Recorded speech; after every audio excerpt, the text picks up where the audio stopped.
Good morning, church. Pastor Dave here with a musing for the 10th of April. As I record this, I'm at a gate at O'Hare International Airport, preparing to jet off to a strange land, a place I've never been before. My wife and I are on our way to Portugal.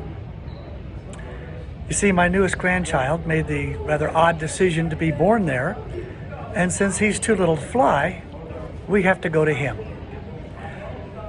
So I've been looking at the airplanes through the window, and it occurs to me that these monstrous things are going to launch themselves into the air and fly, kind of like dandelion fluff. Tons and tons of dandelion fluff. How can this be? I have long understood the physics of flight, thrust versus drag and lift versus gravity, but I was over 40 years old when I took my first actual ride in a jet airplane. That's when I learned that my understanding was not the same thing as experiencing. Flying isn't about physics. It's about wonder and awe and joy. Some things have to be experienced in order to be fully understood, or even partially understood. And God is one of those things. You can read and study and ponder and you won't know God. But just ask Him to reveal Himself to you, and bang, there He is. You just have to put yourself in the right place to see Him. C.S. Lewis once described looking at a beam of light shining through a crack in a dark shed. He was looking at the light, looking at the dust motes dancing in the light, but he wasn't seeing the source. It was only when he put his eye in the beam and looked along it that he saw the sun.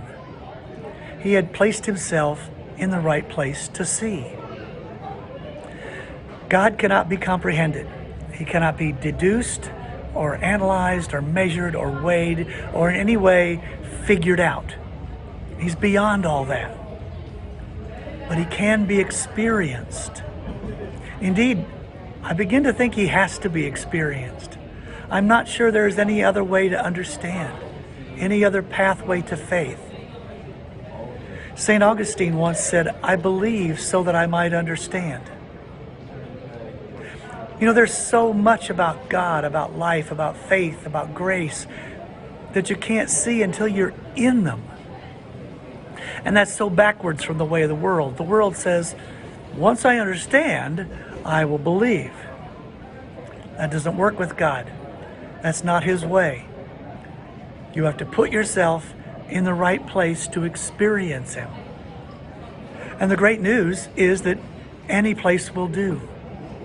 Because, like my new grandson, you are too little to fly to Him, so He will come to you. God bless you all.